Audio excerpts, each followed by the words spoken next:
Ang kwentong ito ay hango sa tunay na buhay. Karanasan ito ni Doming. Nangyari ang kwentong ito taong 1976. Walang eksaktong lugar. Probinsya ng Negros. Ang pagiging isang magsasaka ay kaakibat na ang pakikibaka sa malawak na lupain at palayan. Ang pagsasaka ang pangunahin na ikinabubuhay para may makain ang kanilang mga pamilya. Ang lupa ay napakahalaga para sa kanila. Handa nilang ipaglaban ang kanilang karapatan. Kung sakali mang kasakiman, ang maghahari at tangkain kunin ito mula sa kanila. Masusubukan ang katapangan at karapatan ng isang magsasakang handang ibuwis ang sariling buhay para sa mga kapwa niya magsasaka at sa kanyang pamilya. Ngunit papaano kung ang sarili niyang pamilya ang malagay sa kapahamakan? Handa niya kayang talikuran ang pinaglalaban niya? Isang mapagpalang araw sa iyo, Sir Ray. Maririnig na naman namin ang iyong kahanga-hangang pagganap at pagsasabuhay ng aking kwento ngayong araw. Talagang kahanga-hanga ang iyong pagbibigay buhay sa mga kwentong aking napakinggan sa programang ito. Talagang kayo ay napakahusay. Eme itago nyo na lamang po ko sa pangalang Doming. Ang kwentong aking ibabahagi sa inyo ay matagal na taon nang nangyari. Isa ito sa mga karanasan na nakatatak na sa aking isipan at kahit na kailan ay hindi ko ito malilimutan. Nakatira naman ako sa isang bayan ng Negros. Masagana sa mga tanim na gulay at prutas ang baryo namin. Bukod sa mga gulay na tanim namin ng aking mga kabaryo, ay meron din kaming malawak na palayang tinataniman. Pagmamay-ari ito ng aming baryo. Kaya naman lahat ng mga kabaryo ko ay rito umaasa sa ikinabubuhay. Magkakasundo ang buong mga tao sa aming baryo. Nagtutulungan, nagbabayanihan at may respeto sa isa't isa. Parang magpapamilya na kaming lahat doon at magkasangga kami sa hirap man o ginhawa. Kaya naman maraming naiinggit sa samahan namin at sa malawak na palayang pag-aari ng aming baryo. May ilang tao na ang nagtangka na kunin ang palayan mula sa amin pero inaglaban namin ito at hindi binibigay. Sa uli ay sumusuko na lamang ang mga ito sa pag-angkin ng aming lupain dahil wala rin naman silang kasulatan at dokumento para kunin sa amin ang lupa. Bukod sa may masaya at mabait na mga kabaryo, ay meron din akong butihing asawa na itago ko na lamang sa pangalang Lina at mabait na anak na itago ko na lamang sa pangalang Aldo. Kasama rin namin sa aming munting bahay si Tata Banong na siyang aking gabay at nagtuturo sa akin kung paano ang makipaglaban at gamitin ang aking agimat mula sa isang balaw. Kaibigan siya ng aking ama at siya rin ang nagsanay rito upang maging isang malakas na antingero. Simula nang pumanaw ang aking ama ay sa akin na hinabilin ang agimat ng kalabaw. Isa iyong ngipin ng kalabaw na siyang alaga raw ng pinakalolo sa tuhod ni Tata Banong. Pinagpapasapasahan daw iyon sa mahabang panahon hanggang sa napunta sa aking ama at sa akin ipinamana. Hindi raw namana ni Tata Banong ang agimat dahil ayaw niyang maging isang antingero. Mas gusto niya raw ang maging gabay na lamang. Kaya raw kinausap ni Tata Banong ang kanyang ama na ipasa ang agimat ng kalabaw kay tatay na siyang may interes daw sa pagiging antingero. Wala na rin daw magawa ang tatay ni Tatay Banong kundi sundin ang kahilingan nito. Simula raw nun Siya na ang gabay ni tatay sa pakikipaglaban sa mga aswang at sa mga taong may masasamang loob. Marami na raw silang pinagsamahan ni tatay na laban na siyang mas nagpatibay ng kanilang pagkakaibigan sa isa't isa. Kaya nga lang, humina si tatay dahil sa malubhang sakit na hindi malaman kung ano ang pinagmulan. Kinakailangan daw na iwan sa kanya ni tatay ang agimat ng kalabaw para sa paglaki ko ay ibibigay yun sa akin. Kaya naman noong pagtungtong ko sa aking tamang edad ay sinabi sa akin lahat ni Tata Banong. Binigay niya sa akin ang agimat ng kalabaw at sinanay niya ako sa pakikipaglaban. Iyon na rin ang simula ng pagtupad ko sa aking tungkulin bilang isang antingero. Ngunit ang pagkatao kong iyon ay nanatiling lihim at tanging si Tata Banong at ang aking asawa na si Lina ang tangi lamang nakakaalam. Iniingat-ingatan naming hindi iyon malaman ng iba, lalong-lalo na ang tungkol sa agimat ng kalabaw. Dahil kapag nangyari yun, magkakaroon ng ideya ang masasamang nilalang tulad ng aswang at ang may masamang budhi na tao na kunin ang agimat sa akin at ako ay paslangin. Pinangako naman sa akin ni Tata Banong na gagawin niya ang lahat para daw matulungan ako at maprotektahan ang aking pamilya mula sa panganib. Isang umaga, naabutan ko si Tata Banong na nakaupo sa ilalim ng puno ng duhat habang humihigop ito ng kape. Lumapit naman ako sa kanya at napansin ko na malalim ang kanyang iniisip. Nitong mga nakaraang araw ay pansin ko ang ganoong kilos niya na mas nagpapaalala sa akin. Tata Banong, ayos lang ho ba kayo? Napansin ko po kasi nitong mga nakaraang araw, parang may iniisip ka. Nako, wala naman iyo. Iniisip ko lang kung paano natin mapaparami ang ani sa ating palayan. Marami na naman ang mga peste at kinakain ng palay. Huwag po kayong mag-alala, Tata Banong. Pag-usapan natin yan mamaya kasama ang mga kabaryo nang makaisip po tayo ng magandang solusyon para dyan. Maswerte ang baryo sa iyo, Domeng. Dahil handa mo silang tulungan anumang oras. Nawa ay ipagpatuloy mo yung kabutihang ginagawa mo kahit na hindi mo na kailangan ng gabay ko. Tata Banong naman, bakit naman ganyan po kayong magsalita? Para po kayong namamaalam. Aalis po ba kayo? Ayaw niyo na po bang maging gabay ko? Hindi sa ganoon, bata. Ang akin lang ay matanda na ako. Isa pa ay naituro ko na sa iyo ang lahat. Wala na akong dapat pa na ituro sa iyo. Kayang-kaya mo na kahit wala na ako, iyo. Kahit na po, kailangan pa rin kita, Tata Banong. May mga bagay pa rin ako na hindi ko pa nalalaman at kailangan ko ng gabay mo. Kaya huwag po kayong magsalita ng ganyan. Lumapit naman ako kay Tata Banong. Saka naupo sa kanyang tabi. Inakbayan ko siya at tinapik sa kanyang balikat. Humiling na lamang siya sa akin at humigop sa kanyang tasa. Pagkatapos ng pag-uusap naming dalawa, ay pumasok na rin kami sa loob ng bahay para maghanda. May usapan kasi ang lahat ng magsasaka sa aming baryo na magkikita kaming lahat sa palayan para tingnan kung gaano karami ang napesting mga palay. Nagpaalam naman ako sa aking butihing asawa na paalis na rin para ihatid ang aming anak sa eskwelahan. Pinabaunan niya kaming dalawa ni Tata Banong ng tanghalian sa isang maliit na bayong. Nagpasalamat naman ako sa aking asawa bago ko siya halikan sa kanyang noo.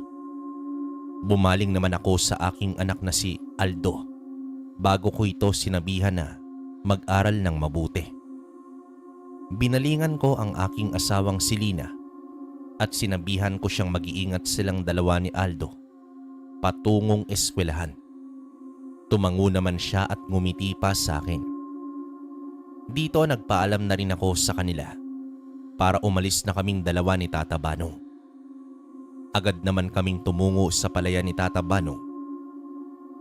At pagdating namin doon, ay naroroon na ang ilan sa mga samahan naming magsasaka. Nagsimula na rin kaming maglibot sa buong palayan para tingnan ang tanim naming palay. Sa kalagitnaan ng pagtitingin naming dalawa ni Tata Banong ay may naamoy akong likido. Kumunot ang aking noo at hinanap kung saan iyon nagmumula. Hinawi ko naman ang mga talahib sa gilid ng pilapil.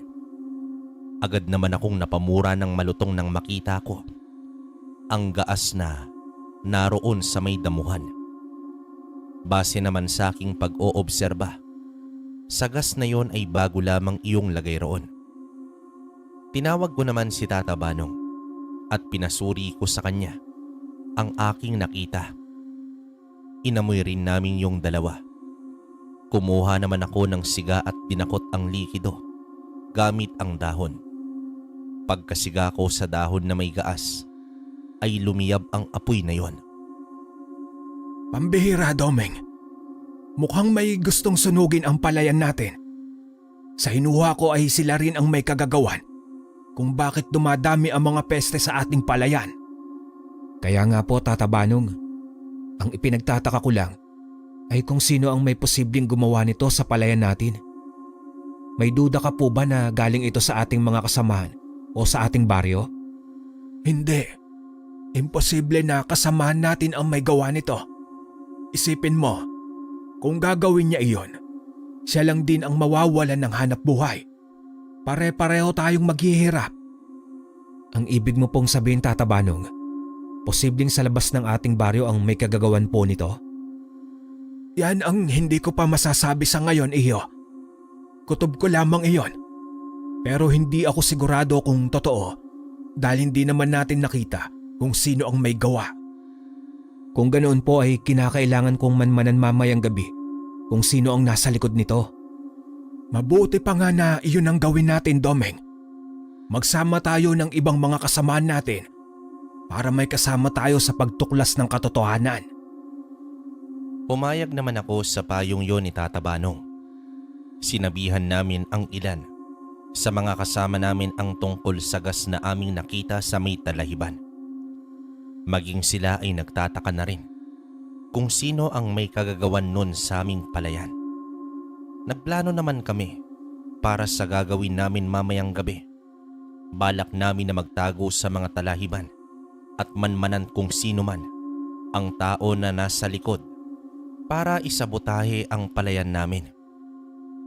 Pagkatapos naming maglagay ng gamot sa buong palayan, laban sa mga peste ay inalis namin ang gaas na nasa talahiban. Hindi naman kami tumigil hanggang hindi namin nasisiguro na hindi iyon lahat nakukuha. Tiningnan din namin ang ilang parte ng palayan para masiguro na wala ng gas sa buong paligid. Umuwi na rin kami sa aming tahanan nang sumapit ang hapon para magpahinga. Naikwento ko rin sa aking asawa ang tungkol sa aming nakita ni Tata Banong at maging siya ay nagtataka rin kung papaano iyon nangyari. Pasado 5:00 ng hapon ay naghanda na rin ako ng aking gamit. Daladala ko ang aking pangtigal po ng mga sandaling yon kung sakali man na kakailanganin kong protektahan si Tata Banong at ang iba kong kasamahan.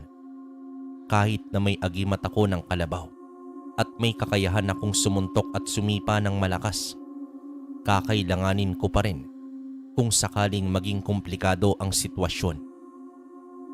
Nagpaalam na rin kaming dalawa ni Tata Banong sa aking asawa at sa aking anak. Pinag-iingat ko silang dalawa at mahigpit na binilinan na wag silang lalabas ng bahay hanggat hindi kami dumarating. Huwag na huwag kayong magbubukas ng pinto sa hindi nyo kilala. Isara mo ang mga bintana at pinto, Lina. Maglagay ka ng mga pangontra para sa masasamang nilalang sa bawat sulok ng ating bahay.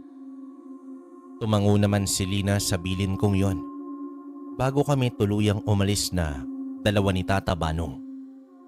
Pagdating namin sa palayan ay nakapwesto na rin kaming dalawa at ng iba pang mga magsasaka sa talahiban para magtago. Ang iba naman ay nasa ibabaw ng mga punong kahoy. Habang nakadapa sa damuhan ay pinatalas ko ang aking paningin at maging ang aking pandinig. Lahat kami ay nakabantay at sa bawat segundo at minutong pumapatak ay mas lalo lamang sumiklab ang init sa aking katawan sa mga sandaling yon. Ilang sandali pa ay nakarinig kami ng boses na nagbubulungan ng patungo sa aming palayan. May dala silang siga na napakalakas ng apoy. Narinig namin silang nag-uusap at nagbabangayan kung itutuloy ba nila ang pagsunog sa aming palayan o ang hindi na. Tiningnan ko si Tata Banong na nasa tabi ko lang. Pinigilan ko siya ng akma na sana siyang lalabas para pigilan ang dalawang lalaki na hindi pa namin nakikilala. Sumenyas naman ako sa aking mga kasama na manatili na muna sila sa kanilang pwesto at huwag gumawa ng kahit na anong ingay o maski ang kumilos. Ako naman ay unti-unting gumapang patungo sa kinaroroonan ng dalawang lalaki na nagtatalo pa rin. Akma na sanang iahagis ng lalaki ang siga na may apoy. Sa aming palayan nang bigla ko siyang sakyan sa kanyang likuran at batukan. Ang isa naman ay tatakbo na sana nang sipain ko siya ng malakas, dahilan para tumalon siya sa may kakawyan sa hindi kalayuan at mawalan ng malay. Sa mga sandaling yon ay tinawag ko na rin ang aking mga kasamahan. Sinabihan ko sila na maglibot sa buong paligid para siguraduhin na wala nang ibang kasamahan ang dalawang lalaki. Pinatay naman ni Tata Banong ang apoy na nagkalat sa may talahiban bago pa nito tuluyang lamunin ang buong palayan. Noong masiguro namin na wala ay agad naming kinaladkad ang dalawang lalaki patungo naman sa aming munting kubo na naroon din sa gubat. Ang hindi gaano kalaki na kubo na yon ay ang pahingahan namin sa tuwing tapos na kaming magtanim ng palay o kaya ay mag-ani. Pagdating sa liwanag ay doon namin nakilala ang isa na nasa ibang baryo nakatira at ang isa naman ay ang mahigpit na tanod na si Joseph. Inali namin ang dalawang lalaki. Sinabuyan ito ng isa sa mga kasama namin ng tubig, dahilan para magkaroon ng mga ito ng malay. Puno ng pagtataka ang ipinukol ko sa dalawang lalaki habang pinag-iisipan ko kung ano ang mapapala nila kung natuloy ang kanilang plano. Napaisip din ako noon kung ano ang mag-udyok sa mga ito para gawin yon sa akin. Nang may masmasan ang dalawang lalaki, ay nagulat sila nang ako na ang kanilang kaharap kasama si Tata Banong at ang ilang magsasaka. Nabanaag ko sa kanilang mga mata ang pagtataka at takot. Oy, kayong dalawa! Bakit gusto ninyong sunugin ang palayan namin ha? Ano ang mapapala ninyo kung gawin ninyo ang bagay na yon? Sa tingin ko ay may nag-utos sa inyong dalawa para gawin ito, no? Umiling naman ang dalawang lalaki na parabang takot na takot. Nilapitan ko sila at tiningnan sa kanilang mga mata. Kinuha ko ang punyal na inabot sa akin ni Tata Banong. Kinuha ko yon para takutin lamang ang dalawang lalaki, para magsalita ang mga ito ng totoo. Hindi dahil gusto ko silang patayin. Takot na takot sila at nanginginig ng itutok ko sa kanila ang dulo ng punyal. Nanginig ang panganaman nito ni Joseph. Tumungo sa likuran nila si Tata Banong at hinila nito ang kanilang mga buhok para tumingala silang dalawa. Mga kasama, ano sa tingin ninyo ang magandang gawin ko sa kanila? Turuan dapat ng leksyon ang mga ito para magtanda. Hindi dapat nila sinasabotahe ang palayan na ikinabubuhay natin. Sumang-ayon naman ang mga kasama kong magsasaka na mas lalong nagpatakot sa dalawang lalaki. Agad na nagmakaawa naman itong si Joseph. Nakita ko pang siniko ito ng lalaking nasa ibang baryo para patahimikin, ngunit hindi na nito napigilan ang isa. Parang awa mo na. Huwag mo akong patayin, Domeng. Napilitan lang naman akong gawin ng bagay na ito dahil inutusan lamang ako. Sino ang nag-utos sa'yo, ha? At ano ang intensyon niya? At pinasusunog niya sa inyo ang palayan namin? Si Kapitan Joseph. Siya ang nag-utos sa amin. Pinag-utusan lang din siya ng kaibigan niyang si Don Pepot. Gusto kasi din ni Don Pepot ang palayan ninyo para patayuan ito ng gusali para sa negosyo. Ilang beses ka na raw kinausap ni Kapitan Joseph tungkol sa bagay na iyon. Ngunit hindi ka raw pumapayag. At talagang hindi ko ibibigay ang gusto niya. Hindi niya ba alam na ito ang pinagkakakitaan at ang ikinabubuhay namin? Bibilhin lang nila ang lupain at ang palayan sa murang halaga. Tapos, paano ang buong kabaryo ko? Ano ang pagkakakitaan kung kukunin ng palayan? Kumuyom ang kamay ko dahil naman sa galit. Nakalimutan ko ang tungkol sa pag-uusap namin ni Joseph noong ilang buwan ang nakaraan dahil akala ko ay ayos na sa kanya na hindi namin ibibenta ang lupa at palayan sa kanya. Iyon pala ay naghahanda lang siya ng ganitong pagkakataon para makuha ang lupa sa amin ng sapilitan. Napatingin naman ako kay Tata Banong at sa aking mga kasama. Tinatanong naman nila ako kung ano ang dapat naming gawin para pigilan si Joseph at Don Pepot sa kanilang plano. Sinabi ko naman sa kanila na ako na ang bahalang kumausap kay Joseph at kay Pepot. Pinakawalan naman namin ang dalawang lalaki at pinagbantaan na kung gagawin pa nila ang kanilang ginawa sa aming palayan ay ipapakulong namin sila. Kinabukasan ay naghanda naman ako para tumungo sa barangay para kausapin si Joseph. Sumama naman sa akin si Tata Banong at ang ilan kong kasamahang magsasaka. Pagdating namin sa barangay ay naabutan namin si Joseph na kausap itong si Pepot. Nagulat silang dalawa nang makita kaming dumating ng umagang yon. Tumayo naman si Joseph para batiin kami, ngunit hindi namin siya binati pabalik. Titig na titig naman sa akin si Don Pepot na parabang may galit siyang kinikimkim. Inalis ko ang aking paningin sa kanya at bumaling ako kay Kapitan Joseph. Kapitan, pasensya na kung pumunta kami rito nang walang pasabi. May problema kasi kaming nalaman sa palayan namin. Nahuli namin ang dalawang lalaki na nagtangkang sunugin sana ang palayan namin. Mabuti na lamang at naabutan namin sila. Nalaman ko na ang isa roon ay ang tanod mo.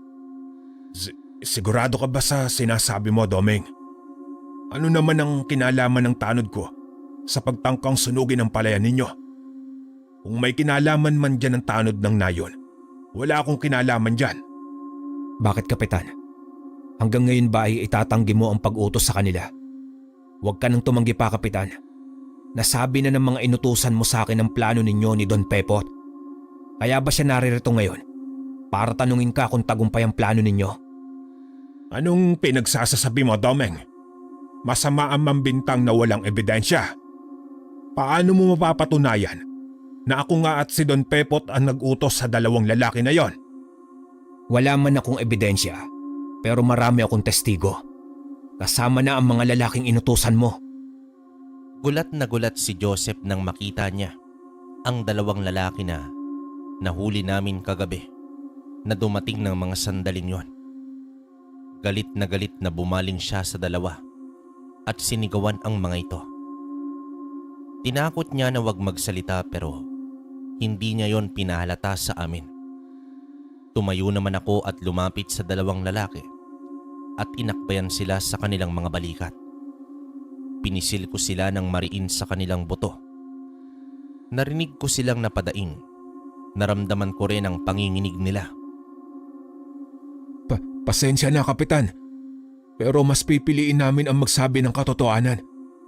Totoo naman talaga na ikaw ang nag-utos sa amin para sunugin ang palayan na pagmamayari nila Doming. Nang sa gayon ay magtagumpay ang plano ninyo ni Don Pepot. Sa inis at galit ni Kapitan Joseph nang marinig ang sinabi ng tanod ay sinuntok niya ito. Akma niya sana itong susuntukin nang humarang na ako at pinigilan siya. Ito ang tandaan mo, Kapitan Joseph. Kahit na ano ang gawin ninyo ni Don Pepot, hindi ko hahayaan na makuha ninyo ang lupain at palayan na gusto ninyo. Huwag kang patawa, Doming. Wala akong magagawa kapag ginusto kong makuha ang lupain ninyo. Kaya kung ako sa iyo, huwag ka nang magbatigas. Ibenta na ninyo sa akin ang lupa. Para sa ganon, ay masaya tayong lahat. Kahit anumang pilit o gawin mo, hindi na magbabago ang desisyon namin, Don Pepot. Gawin mo ang gusto mong gawin. Pero tandaan mo, sisiguraduhin kong hindi ka magtatagumpay. Tiningnan ko sila ng masama ni Kapitan bago namin nilisan ang barangay. Bumalik naman kami sa aming baryo at tinawag ko lahat ng aking mga kabaryo. Sinabi ko sa kanila ang maaaring mangyari sa mga susunod na araw. Sinabihan ko sila na maging handa sa kahit na anong oras dahil hindi namin alam kung ano ang susunod na hakbang na gagawin ni Don Pepot at Kapitan Joseph. Sumunod naman sa akin silang lahat. Pagkauwi sa bahay ay agad naman akong kinausap ni Tata Banong. Sigurado ka na ba sa plano mo, Domeng? Alam ko na hindi basta-bastang kalaban si Don Pepot at Kapitan Joseph. Siguradong dadaanin nila tayo sa dahas. Handa ako sa bagay na yon, Tata Banong. Handa rin akong protektahan ang buong baryo natin laban po sa kanila. Alam ko na gagawin mo ang bagay na yan. Pero hindi tayo sigurado na walang mapapahamak. Sana ay maging handa ka. Tumango naman ako sa payo na yon ni Tata Banong at pinag-isipan naming mabuti kung paano namin mapipigilan sina Kapitan. Araw-araw ay may nagbabantay sa aming lupain sa bukid at maging sa palayan para lamang masiguro na walang susunod na hakbang na gagawin ang dalawa. Dumaan ang ilang araw na walang kakaibang pangyayari, ngunit hindi kami naging kampante ron dahil alam ko na may pinaplano na naman ang dalawa laban sa amin.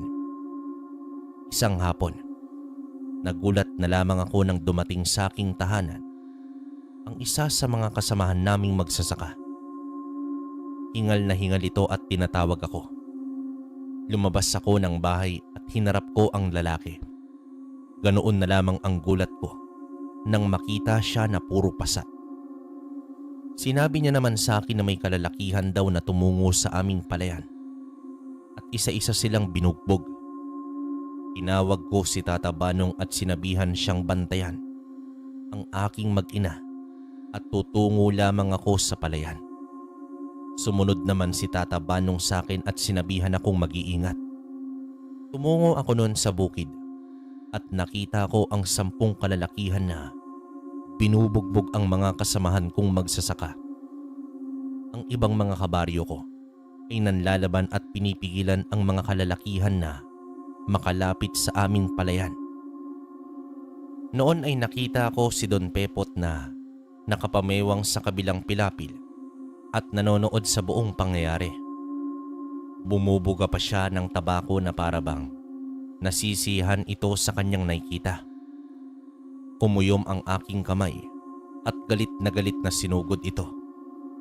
Sinuntok ko naman siya sa kanyang muka, dahilan para tumilapon siya sa palayan. Sumugod ang mga tauhan niya at pinagtulungan nila akong bugbugin. Ngunit mabilis ang aking kilos kesa sa kanila. Inisa-isa ko silang sinuntok. Nagpakawala rin ako ng sipa. Sumugod din ang aking mga kasamahan na magsasaka at tinulungan nila ako. May isang lalaki na malaki ang katawan ng sumugod sa akin. Hinambalos ako nito nang dala niyang kahoy pero nabali lamang yon ang tumama sa aking balikat. Nanlilisik ang aking mga mata na tumitig sa kanya. Hinawakan ko siya sa kanyang braso at walang pagdadalawang isip na baliin ko yon. Napasigaw ito ng malakas. Habang nagsusumamo na, bitawan ko na. Binalibag ko siya sa pilapil para pakawalan. Tiningnan ko ang mga tauhan ni Don Pepot at ang lahat ng mga ito ay nakahandusay sa damuhan at maging saming palayan. Tumango naman ako sa aking mga kasamahang magsasaka. Bago naman ako tumungo sa kinaroroonan ni Don Pepot na noon ay nakaakyat na sa pilapil. Kita ko ang takot sa kanyang mga mata nang tingnan niya ako. Bakas na bakas pa ang pasa sa kanyang kaliwang mata, gawa ng aking pagkakasuntok. Ito ang tandaan mo, Don Pepot. Huwag mong kakantiin ang mga kasamaan ko at ang lupain namin. Kung hindi, hindi lang yan ang aabutin mo sa akin. Hindi ako natatakot sa iyo, Doming. Babalikan kita. Babalikan ko kayong lahat.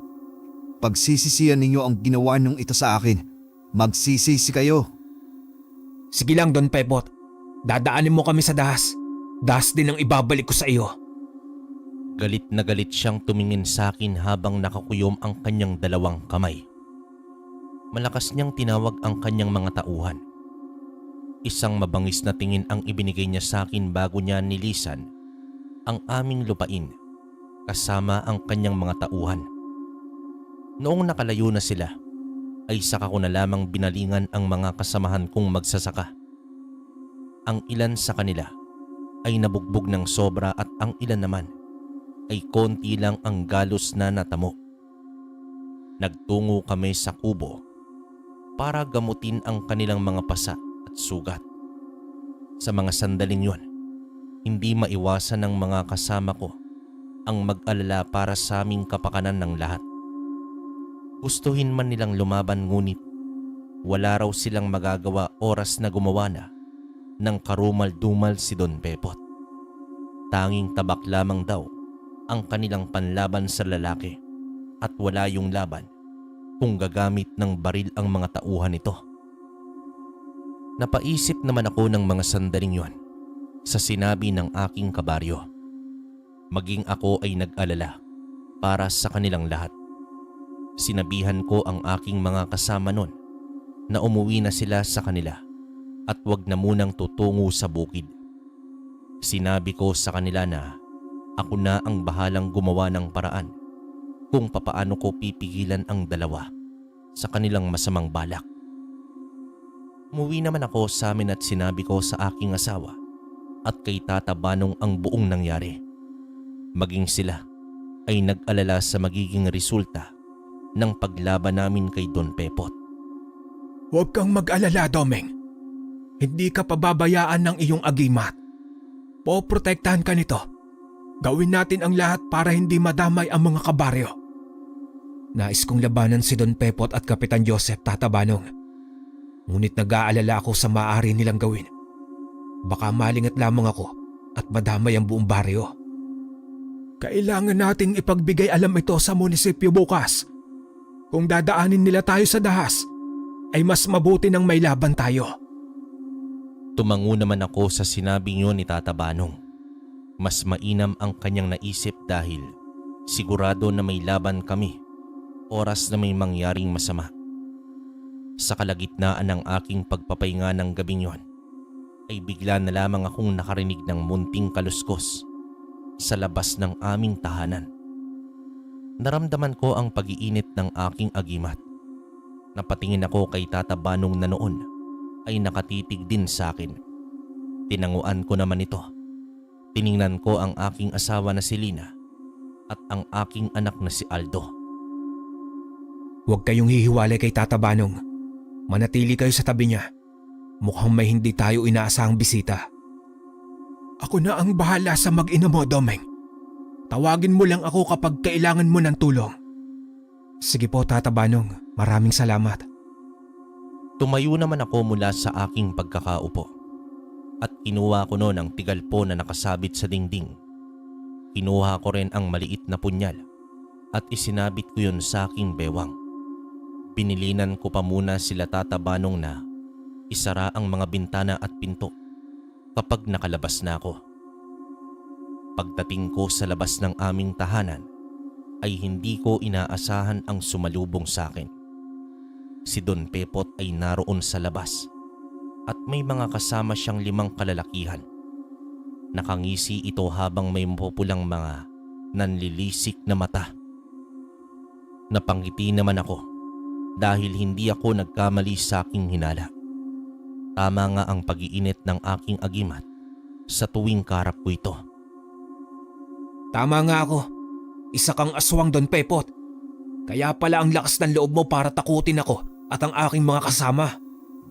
Pasensya ka na, Domeng, kung hindi ko agad nasabi sa iyo. Hindi na magiging sorpresa iyon, di ba? Bakit ka pa naparito ngayong gabi, Don Pepot?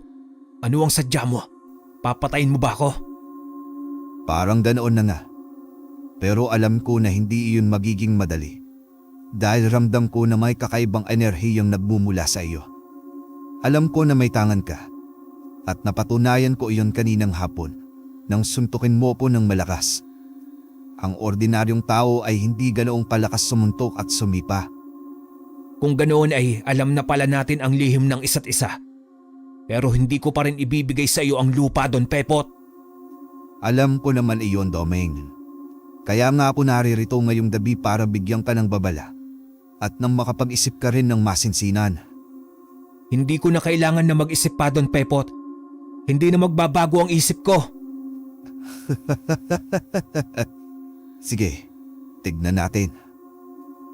Ngumisi naman sa akin lalo na si Don Pepot.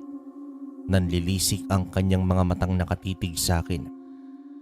Itinaas niya ang kanyang 2 kamay sa ere. Napakahaba ng kanyang mga kuko at nangingitim ang kanyang balat. Mga katangian na nagpapatunay na aswang nga ito. Sinenyasan niya ang kanyang mga tauhan na atakihin naman ako.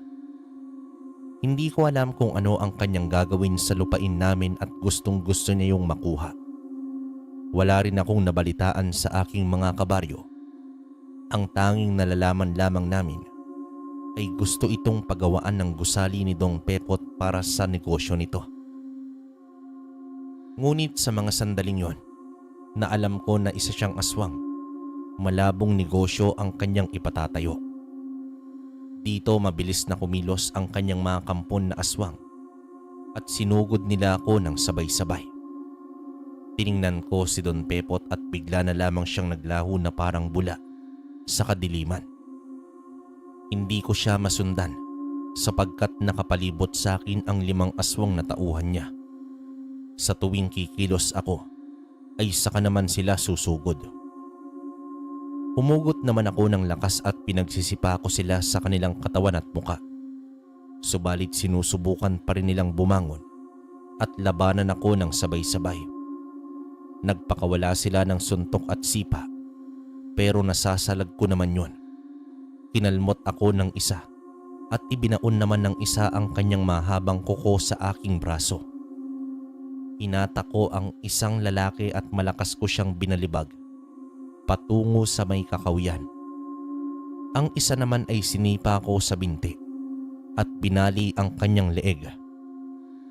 Kinuha ko naman ang aking punyal na tanso sa aking bewang at mabilis ko yung itinarak sa dibdib ng isa pang lalaki. 3 na ang aking napatumba at 2 na lamang ang natitira. Bigla naman akong nakarinig ng sigaw mula sa loob ng aking bahay. Sigaw iyon ng aking asawa at ng aking anak. Tinulak ko ng malakas ang isang aswang at sinipa ang isa. Dali-dali naman akong pumasok sa bahay at naabutan ko si Tata Banong na nakahandusay sa sahig. Duguan ito at habol ang hininga. Napatingin naman ako kay Don Pepot habang hawak-hawak niya ang aking asawa sa leeg at hawak naman sa braso ang aking anak.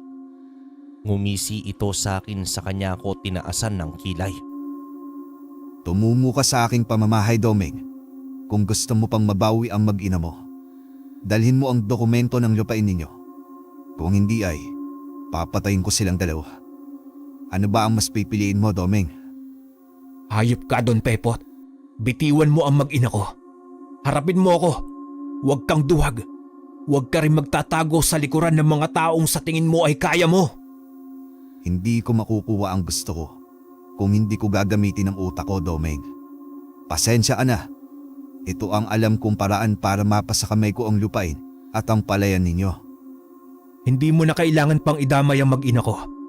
Kapag may nangyari sa kanilang masama, pagsisisihan mo ito, Don Pepot. Tignan natin kung sino ang magsisisi sa uli. Ang usapan natin, Domeng. Tumungo ka sa bahay ko bukas at dalhin mo ang mga dokumento ng lupain kung gusto mo pang mabawi ang mag-ina mo ng buhay. Kinapa ko ang tigalpos sa aking bulsa. Kinuha ko yon saka mabilis na tinigalpo si Don Pepot. Subalit hindi ko akalain na mabilis pala siyang kumilos. Natagpuan ko na lamang na nasa labas na siya ng bahay. Habang daladala ang aking mag-ina. Hinabol ko pa silang tatlo sa labas hanggang sa may kakawyan. Ngunit naglaho na lamang sila sa dilim. Rinig na rinig ko ang halakhak ni Don Pepot na namayani sa buong kagubatan. Galit kong sinuntok ang lupa. May agimat man akong taglay ngunit ni hindi ko man lang nagawang protektahan ang aking mag-ina. Tumayo naman ako mula sa pagkakaluhod sa lupa. Ay bumalik sa bahay nang maalala ko ang kalagayan ni Tata Banong. Pagdating ko sa loob ay naabutan ko siyang nagpupumilit na tumayo. Agad ko naman siyang dinaluhan. Kita ko ang pagdaloy ng kanyang dugo mula sa malalim niyang sugat. Inalalayan ko siya patungo sa upuan para paupuin siya ron. Sandali lang, Tata Banong. Gagamutin ko ang sugat mo. Tapangan mo ang loob mo. Huwag mo na akong alalahanin. Iwanan mo na ako rito. Kaya ko ang sarili ko, Domeng. Habulin mo ang mag-ina mo. Iligtas mo sila mula kay Pepot. Ngunit hindi po kita kayang iwan dito, Tata Banong. Kailangan na munang maagapan itong sugat mo. Hindi na nakatanggi pa si Tata Banong nang pilitin ko siya sa mga sandaling yon. Hinayaan niya akong gamutin ang sugat niya. Pagkatapos kong lagyan ng herbal ang sugat niya, ay tinalian ko yon gamit ang tela para huminto ang pagdurugo. Noong matapos ako ay pinahinga ko siya sa upuan. Nagpaalam naman ako sa kanya na pupunta ako kay Mang Ibe na isang albularyo para matingnan siya at mas lalong magamot ang kanyang sugat. Sinubukan akong pigilan ni Tata Banong, ngunit hindi ko siya pinakinggan. Kumaripas naman ako ng takbo patungo sa bahay ni Mang Ibe at sinabi ko sa kanya na kailangan niyang pumunta sa bahay para gamutin si Tata Banong. Tumango naman sa akin si Mang Ibe at sinabi na siya na raw ang bahala. Ako naman ay tinahak ko ang daan patungo sa bahay ni Don Pepot. Ilang baryo pa ang aking dinaanan bago naman ako makarating sa malaki nilang bahay na gawa sa bato.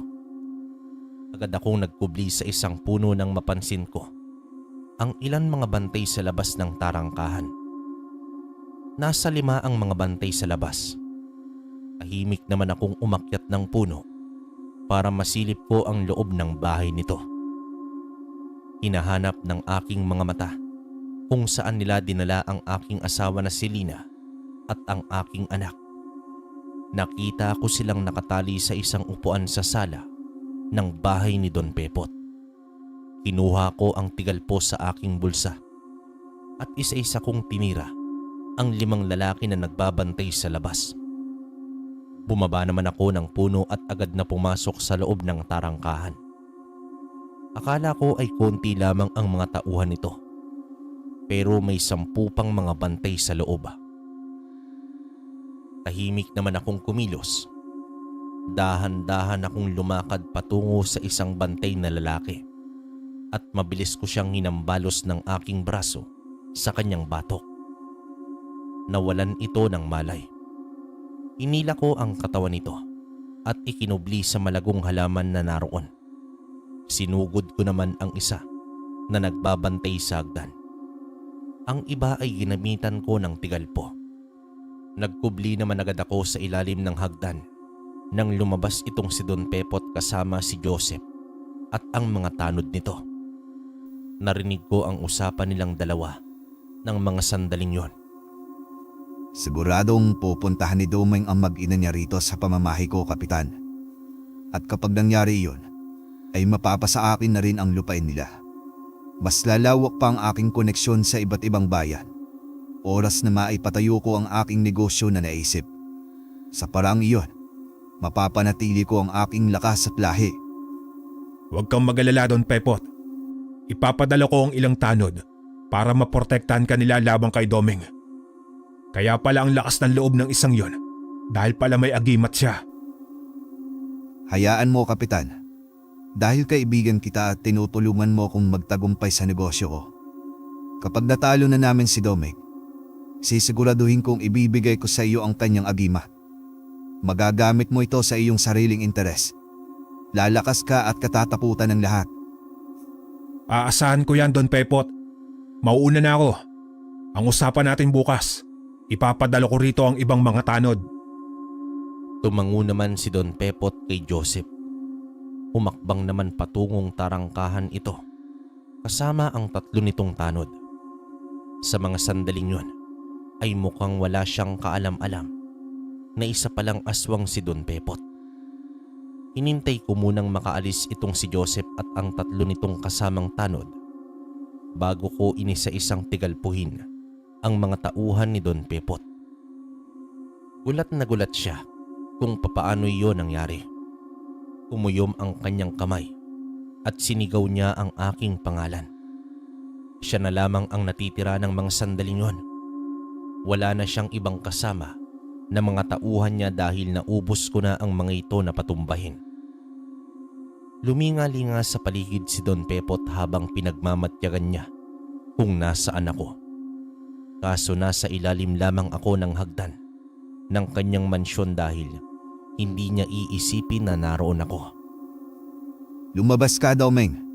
Alam ko na ikaw ang nasa likod ng lahat ng ito. Lumabas ka at harapin mo ako. Sa halip na sagutin ko ito, ay hindi ko ginawa. Kinuha ko ang aking tigalpo at saka ko ito tinira. Ngunit malakas ang kanyang pandinig at naiwasan niya ito.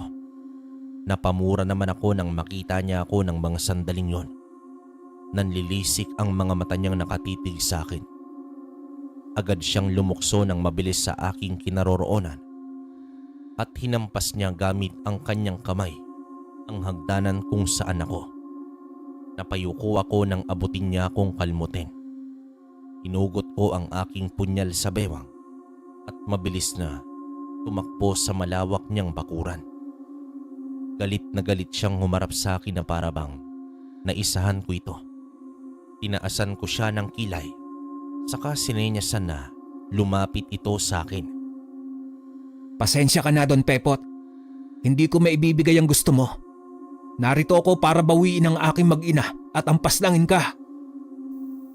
Bilib din naman ako sa tapang mo, Domeng. Pero hindi mo ako basta-basta lang matatalo.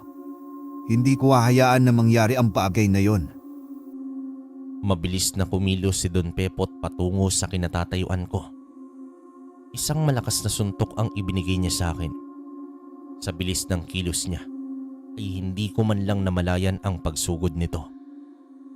Hindi pa ako nakakabangon mula sa pagkakabagsak dahil sa kanyang suntok, ay agad niya akong binuhat at binalibag sa pader ng kanyang bahay. Halos nanlalabo ang aking paningin dahil sa lakas ng pagkahambalos ng likuran ko sa pader. Iniling ko ang aking ulo para may masmasan ako mula sa sakit na dumaloy sa aking katawan. Nag-usal naman ako ng dasal para mas lumakas pa ang aking agimat na tangan. Umuyom ang aking 2 kamay. Hinintay ko na makalapit sa akin si Don Pepot. Noong nakalapit na ito, ay malakas ko siyang sinuntok sa kanyang sikmura. Sunod-sunod iyon sa mabilis na paraan. Hindi ko siya binigyan ng pagkakataon na makasuntok o makagawa man lang ng kilos. Pinuhos ko ang aking buong lakas na nagmumula sa agimat. Bugbog ang sikmura at mukha ni Don Pepot pero nagagawa pa rin niyang makakilos ng konti. Itinaas ko ang punyal na aking hawak at ibinaon ko yon sa kanyang dibdib. Gigil na gigil ko yung ibinaon pa hanggang sa sumuka siya ng dugo. Nanlalaki naman ang mga mata niya nang hindi makapaniwala na nakatitig sa akin. Unti-unti siyang bumagsak sa lupa habang nangihina. Kinuha ko ang pagkakataon na yon para puntahan ang aking mag-ina sa loob ng kanyang bahay. Kinalas ko ang tali sa dalawang kamay at katawan ng aking mag-anak. Bilisan ninyong dalawa. Sumunod kayo sa akin. Tumungo naman ako sa bakuran ng bahay ni Don Pepot. Tumayo ako ron sa kanag-usal ng dasal. Hinayaan ko na balutin ako ng enerhiya na nagmumula sa aking agimat. Ilang sandali pa ay nagpakita sa akin si Don Pepot. Ibang-iba na ang itsura nito. Isa na siyang taong aso. Parang isa siyang mabangis na asong handang pumaslang ng tao. Mabilis siyang tumakbo patungo sa akin. Hindi ako umalis sa kinatatayuan ko. Hinintay ko siyang makalapit sa akin at sinalubong ko siya ng aking malakas na sipa. Nang bumagsak ito sa lupa, ay agad ko siyang sinakyan sa kanyang tiyan. Hinugot ko ang punyal na naroon pa sa kanyang dibdib. Sinaksak ulit siya roon at hindi man lang sa ikalawang beses kundi marami hanggang sa mangisay siya at unti-unting nawalan ng hininga. Sa takot na baka mabuhay pa siyang muli, ay sinuntok siya sa kanyang mukha ng maraming beses. Hindi ako tumigil hanggat hindi nababasag ang bungo nito. Hingal na hingal ako nang tumayo. Tiningnan ko si Don Pepot na noon yung wala ng buhay. Binalikan ko ang aking mag-anak sa kung saan ko sila itinago. Noong maayos na ang lahat, ay dinala ko na sila pauwi sa bahay. Pagdating namin sa bahay, ay naabutan namin si Tata Banong na ginagamot ni Mang Ibe. Nakahinga ako ng malalim nang masiguro ko na ligtas na kaming lahat mula sa aswang. Nasisiguro ko rin ng mga sandaling yon na wala nang gagambala pa sa aming palayan at lupain. Pinagpahinga ko na muna ang aking mag-anak. Kitang-kita ko ang takot sa kanila. Kaya naman ay niyakap ko sila ng mahigpit at sinabihan na ayos na ang lahat. Pagtapos nun, ay hinatid ko sila sa kanilang kwarto. Sinabi naman ng aking asawa na patutulugin niya muna ang anak namin bago niya ako kausapin. Tumango naman ako sa kanya bilang tugon. Iniwan ko muna silang mag-ina para naman tumungo sa sala at kausapin si Tata Banong. Natapos ko na ang lahat, Tata Banong. Wala nang gagambala pa sa atin. Hindi pa rito nagtatapos ang lahat, Domeng. May isa pa tayong kalaban na natitira. Si Kapitan Joseph. Siguradong ikaw ang pagbibintangan niya kung mabalitaan niya ang nangyari kay Don Pepot. Alam ko na mangyayari din ang bagay na yan, Tata Banong. At totoo naman po na ako ang pumaslang kay Don Pepot kung sakaling pagbintangan niya ako. Ngunit hindi mo siya pinaslang, iho. Ginawa mo lang yun para ipagtanggol mo ang iyong sarili at ang mag-ina mo. Hintayin na lang po natin kung ano ang susunod na mangyayari, Tata Banong. Pero kung sakali man na ipakulong ako ni Kapitan Joseph sa pagpatay ko kay Don Pepot, tatanggapin ko. Siguraduhin niya lang na hindi na niya kailanman nagagambalain ang baryo natin. Hindi nakapagsalita si Tata Banong nang sabihin ko yon. Bumuntong hininga na lamang siya at nagkatinginan sila ni Mang Ibe. Walang sinabi si Mang Ibe sa akin.